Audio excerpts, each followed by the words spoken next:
When Kobe Bryant pulled his car to the curb on Figueroa Street on a Wednesday morning in November, the rain was coming down hard enough that the wipers could barely keep up, and most people were moving quickly with their heads down, doing what people do in rain, which is try to be somewhere else as fast as possible. What made him stop was an old man standing completely still on the corner under an awning that was too small to keep him dry, selling newspapers from a canvas bag. With the patient, unhurried manner of someone who had learned that rushing accomplished nothing, and that the rain would stop when it stopped, the man was 76 years old, though Kobe did not know that yet, and he had been selling newspapers on that corner every weekday morning for 11 years. And he would tell Kobe later that he had never once considered an umbrella, because an umbrella required a free hand, and he needed both hands for the papers, and that was simply how it was. The question was never whether Walter Grimes deserved to be dry on a rainy Wednesday morning. In November, the question was, what 11 years of standing on a corner in all weather tells you about a person? And whether the answer to that question was the kind of answer that stayed with you after the light changed, and the traffic moved, and the corner disappeared in your rear-view mirror. Nobody, not Walter, not his granddaughter, Patty, not Kobe himself, entirely understood in that moment what stopping the car was going to mean. When the window came down, Kobe had been on his way to a meeting. The route took him down Figueroa, the way it always did, and he had been thinking about the meeting, which was the ordinary kind of thinking you do when you are driving somewhere. You have driven many times before, and he was not looking at the sidewalk. He was looking at the road ahead, and then something in the peripheral made him look left, and there was the old man standing under the small awning with the canvas bag, and both hands occupied, and the rain coming down on his shoulders and his hat and his shoes, which were the kind of shoes that showed water. Immediately, Kobe pulled to the curb. He sat for a moment with the engine running. Then he put the window down. The old man looked at the car and then at Kobe, and his expression did not change, which was interesting, because most people's expressions changed when they recognized the face. Looking out at them from a car on Figueroa Street on a rainy Wednesday morning. "Paper," the old man said. "How much?" Kobe said. $1.50, the old man said. Kobe handed him $2, and the old man reached into his bag and produced a paper, and then reached into his pocket for change, and Kobe said, "Keep it," and the old man looked at him. "The price is $1.50, he said. "I know." Kobe said the old man held the 50 cents out through the window.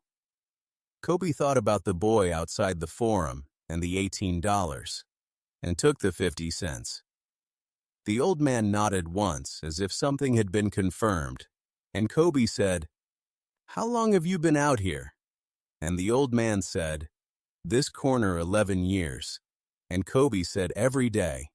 And the old man said, "Every weekday. I take weekends for myself."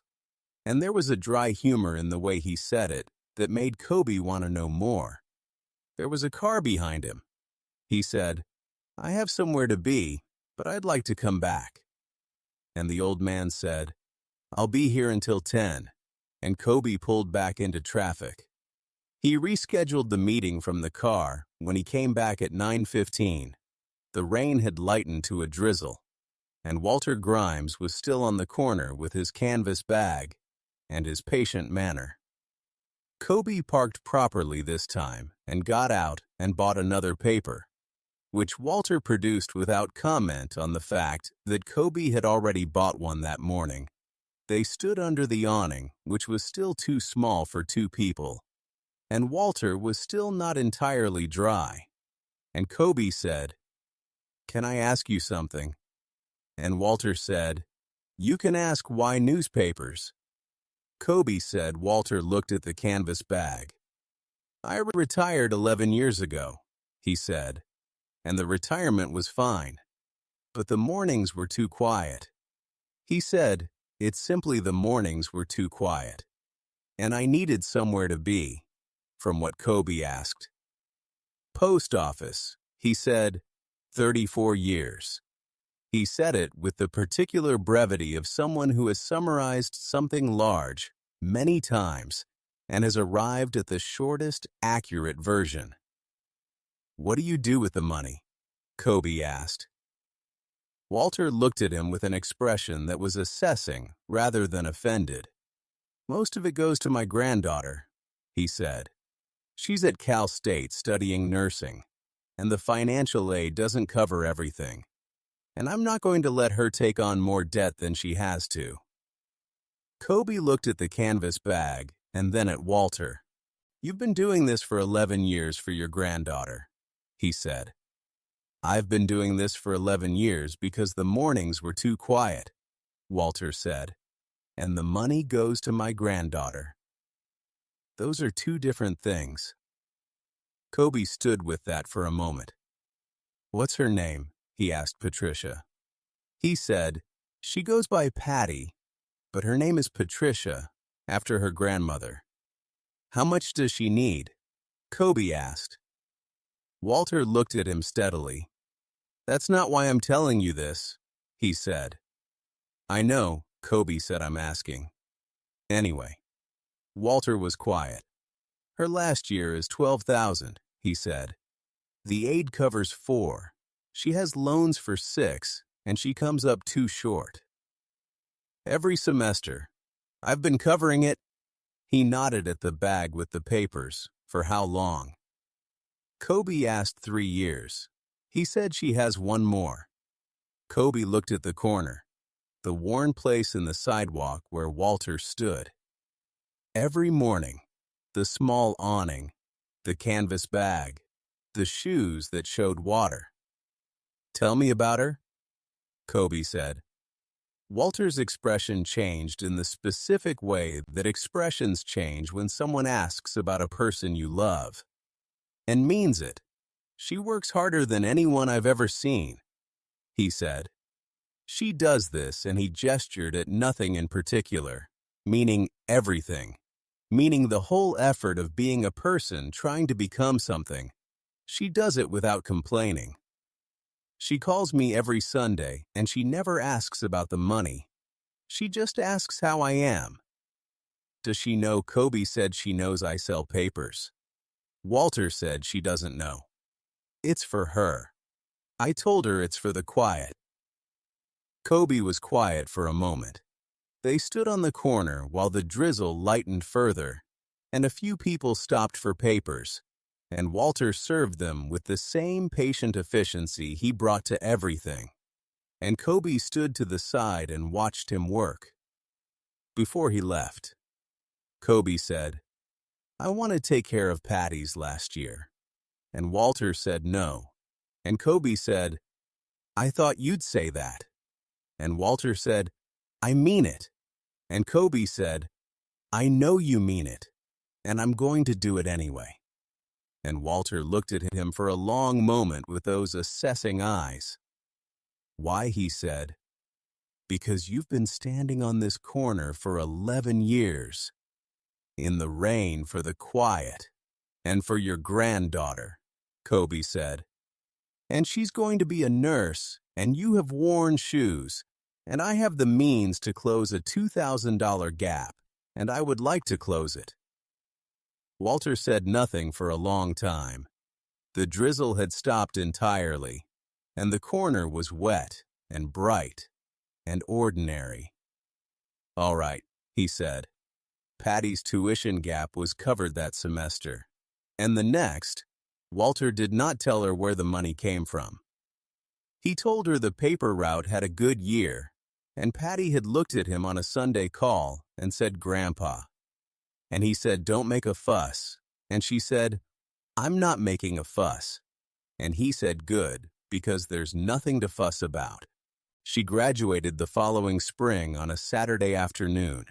and Walter wore his good suit and sat in the third row and watched his granddaughter walk across a stage and receive something he had stood on a corner in the rain for 3 years to help her reach.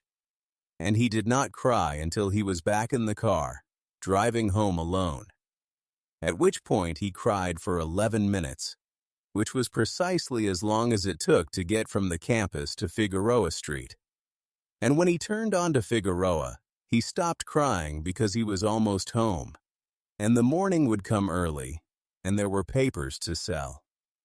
Kobe found out about the graduation from his foundation director, who had heard from Patty, who had written a letter to the foundation to say thank you, a letter that was careful and specific, and that said, among other things, that she knew it had not been just a good year for the paper route, and that whoever had helped her grandfather help her had given her something she was going to spend her career trying to pass on. Kobe read the letter twice and thought about an old man standing completely still on a corner in the rain with both hands occupied, and the patient, unhurried manner of someone who had understood something that most people spend their whole lives trying to learn, which is that the thing you are doing and the reason you are doing it can be two different things, and both of them can be true. Walter went back to the corner the Monday after the graduation. He was there at 6:30, the way he always was, with his canvas bag and his 2 occupied hands and his patient manner. And the morning was clear and cold, and the Figueroa Street traffic was doing what it always did, which was moving and indifferent and entirely unconcerned with what had happened on a Saturday afternoon at a graduation ceremony in the spring. He sold 41 papers that Monday, which was a good Monday. Patty called that Sunday, the way she always did, and she asked how he was, and he said fine, and she said Grandpa, and he said don't, and she said I know who helped, and he said Patty, and she said I wrote them a letter, and he said I know, and she said did you read it? And he said no, and she said liar. And he said, I am not a liar. I am a private person. And she laughed, and he almost did. She told him she had been matched for a nursing residency at Cedars-Sinai in pediatric oncology. And Walter said, that's hard work. And Patty said, I know. And Walter said, you can do hard work. And Patty said, I know that too, Grandpa. You showed me. Walter stood at the corner for 2 more years after Patty's graduation. Not because he needed the money anymore, but because the mornings were still the same, and the corner was still the same, and he was still the same person who needed somewhere to be at 6:30 on a weekday morning with both hands occupied, and the day beginning around him. Kobe drove down Figueroa occasionally in those 2 years, and sometimes Walter was there. And sometimes Kobe stopped and bought a paper at $1.50 and received 50 cents change without comment. And they stood under the small awning for a few minutes and talked about nothing in particular, which is to say, they talked about the corner and the weather and how Patty was doing, which was well, always well. And then Kobe got back in his car and drove on. And Walter went back to his papers the last time Kobe stopped. Walter told him Patty had her first week on the floor, and that she had called him from the hospital parking lot at the end of her shift and said, Grandpa, I know what I'm supposed to do. And Walter had said, I always knew that. And Patty had said, I mean, I really know. And Walter said, I know you do.